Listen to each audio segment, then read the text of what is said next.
जय माता दी दोस्तों। ओम नमः शिवाय। आज हम सभी प्रदोष व्रत की महिमा कथा सुनेंगे, जिसे महाज्ञानी श्री सूत जी ने अपने श्रीमुख से सभी मुनियों को सुनाया था। तो आइए शिव जी की कृपा से कथा को प्रारंभ करते हैं। महाराज सूत जी कहते हैं, प्रदोष के समय महादेव जी कैलाश पर्वत की रजत भवन में नृत्य करते हैं और देवता उनके गुणों का सत्वन करते हैं। अंतः धर्म, अर्थ, काम और मोक्ष की इच्छा रखने वाले पुरुषों को प्रदोष में नियम पूर्वक भगवान शिव जी की पूजा, कथा और उनका गुणगान करना चाहिए। भगवान शिव जी की पूजा करने से मनुष्य दरिद्रता, मृत्यु, दुख और पर्वत के समान भारी ऋण को शीघ्र ही दूर करके संपत्तियों से पूजित होता है। प्राचीन काल में एक बहुत ही गरीब विधवा ब्राह्मणी रहती थी। जीवन यापन करने के लिए वह विधवा ब्राह्मणी अपने पुत्र को साथ लेकर सुबह सुबह भिक्षा लेने के लिए जाया करती थी और शाम होने पर अपने घर वापस आती थी।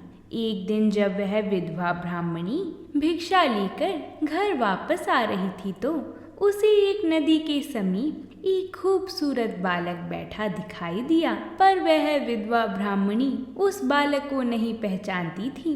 वह बालक विदर्भ देश का राजकुमार धर्मगुप्त था। धर्मगुप्त को शत्रुओं ने युद्ध में हराकर उसे उसके राज्य से बाहर निकाल दिया था। एक युद्ध में धर्मगुप्त के शत्रुओं ने धर्मगुप्त के पिता की हत्या करके उसका सारा राज्य छीन लिया था। पिता की मृत्यु से धर्मगुप्त की माता को बहुत बड़ा आघात लगा और उनकी भी मृत्यु हो गई। तब धर्मगुप्त अपना राज्य छोड़कर एक नदी के किनारे उदास बैठा था।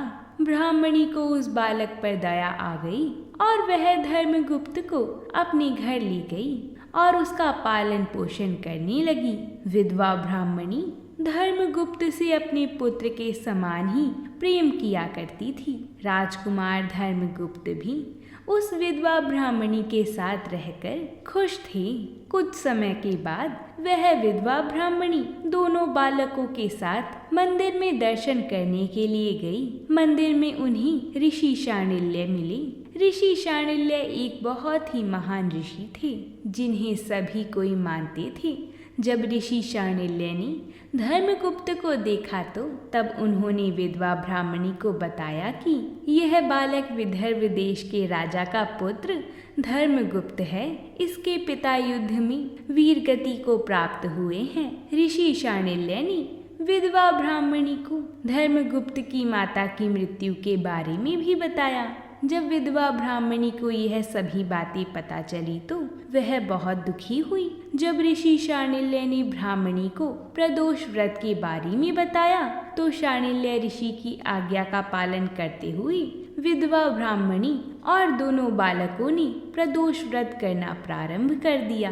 तीनों ऋषि शांडिल्य द्वारा बताए गए नियमों का पालन करते हुए व्रत करने लगी, पर उन्हें व्रत के फल के बारे में कोई जानकारी नहीं थी। कुछ समय व्यतीत होने के बाद एक दिन राजा के बेटे की अनुपस्थिति में ब्राह्मणी का बेटा शुचिव्रत स्नान करने नदी किनारे चला गया और वहां जल क्रीड़ा करने लगा।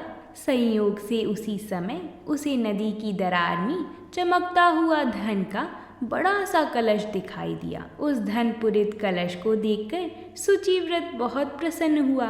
उस कलश को वह सिर पर रखकर घर ले आया। कलश भूमि पर रखकर वह अपनी माता से बोलता है, हे माता, शिव जी की महिमा तो देखो। भगवान ने इस घड़े के रूप में मुझे अपार संपत्ति दे दी है। उसकी माता घड़े को देखकर आश्चर्य करने लगी और धर्मगुप्त को बुलाकर कहा, बेटा मेरी बात सुनो, तुम दोनों इस धन को आधा आधा बांट लो। ब्राह्मणी की बात सुनकर शुचिव्रत बहुत प्रसन्न हुआ, परंतु धर्मगुप्त ने अपनी असहमति प्रकट करते हुए कहा कि हे माता, यह धन शुचिव्रत के पुण्य से प्राप्त हुआ है। मैं इसमें किसी प्रकार का हिस्सा लेना नहीं चाहता। क्योंकि अपने किए कर्मों का फल मनुष्य स्वयं ही भोगता है। इस प्रकार शिव पूजन करते हुए एक ही घर में उन्हें 1 वर्ष व्यतीत हो गया। एक दिन राजकुमार ब्राह्मण के पुत्र के साथ बसंत ऋतु में वन विहार करने के लिए गया था। वह दोनों जब साथ साथ वन में बहुत दूर निकल गए तो उन्हें वहां पर सैकड़ों गंधर्व कन्या खेलती हुई दिखाई पड़ी। ब्राह्मण कुमार उन गंधर्व कन्याओं को क्रीड़ा करता देख राजकुमार से बोलता है, यहाँ पर कन्याएं विहार कर रही हैं, इसलिए हम लोगों को अब और आगे नहीं जाना चाहिए, क्योंकि ये गंधर्व कन्या हैं तो शीघ्र ही मनुष्य के मन को मोहित कर लेती हैं, इसलिए मैं तो इन कन्याओं से दूर ही रहूंगा। परंतु राजकुमार उसकी बात अनसुनी कर कन्याओं के विहार स्थल में अकेला ही चला जाता है। उन सभी गंधर्व कन्याओं में प्रधान सुंदरी उस समय आए हुए राजकुमार को देखकर मन ही मन में विचार करने लगी कि यह राजकुमार कौन है।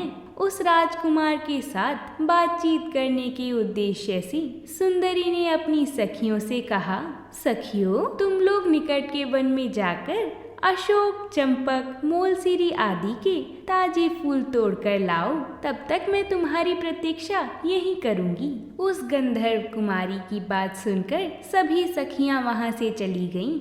सखियों के जाने के बाद वह गंधर्व कन्या राजकुमार को स्थिर दृष्टि से देखने लगी। धर्मगुप्त गंधर्व कन्या अंशुमति की ओर आकर्षित हो गए और उससे बात करने लगे। बात करते करते गंधर्व कन्या और राजकुमार दोनों को एक दूसरे से प्रेम हो गया। तब धर्मगुप्त अंशुमति से विवाह करने के लिए उसके पिता से मिलने गए। जब अंशुमति के पिता को यह पता चला कि यह बालक विदर्भ देश का राजकुमार है तो उन्होंने भगवान शिव की आज्ञा का पालन करते हुए अपनी अंशुमति का विवाह धर्मगुप्त से करा दिया। अंशुमति से विवाह होने के बाद राजकुमार धर्मगुप्त की किस्मत के सितारे वापस पलटने लगे। राजकुमार धर्मगुप्त ने बहुत संघर्ष करके फिर से अपना गंधर्व सेना का निर्माण किया और विदर्भ देश पर आक्रमण करके विजय हासिल की। कुछ समय व्यतीत होने के बाद धर्मगुप्त को यह पता चला कि उन्होंने जो कुछ भी हासिल किया है वो विधवा ब्राह्मणी और राजकुमार की प्रदोष व्रत के कारण ही ये फल मिला है। उनके प्रदोष व्रत करने से शिव जी ने प्रसन्न होकर उनके जीवन की सभी कठिनाइयों को दूर किया। अब वह राजकुमार राज सुख भोगने लगा। जिस दरिद्र ब्राह्मणी ने उसका पालन पोषण किया था उसे ही राजमाता के पद पर आसीन किया गया। उसका पुत्र सुचिव्रत ही उसका छोटा भाई बना। इस प्रकार प्रदोष व्रत में शिव जी के पूजन के प्रभाव से वह राजकुमार दुर्लभ पद को प्राप्त हुआ। जो भी मनुष्य प्रदोष काल में अथवा नित्य ही इस कथा का श्रवण करता है वह निश्चय ही सभी कष्टों से मुक्त हो जाता है और अंत में वह परम पद का अधिकारी बनता है। धर्म ग्रंथों में माना जाता है कि जो भी व्यक्ति प्रदोष व्रत के दिन व्रत करके एकाग्रचित मन से शिव पूजा की कथा को पढ़ता या सुनता है उसे 100 जन्मों तक कभी भी दरिद्रता का सामना नहीं करना पड़ता है। बोलिए भगवान शंकर की जय, माता पार्वती की जय, विनायक जी महाराज की जय।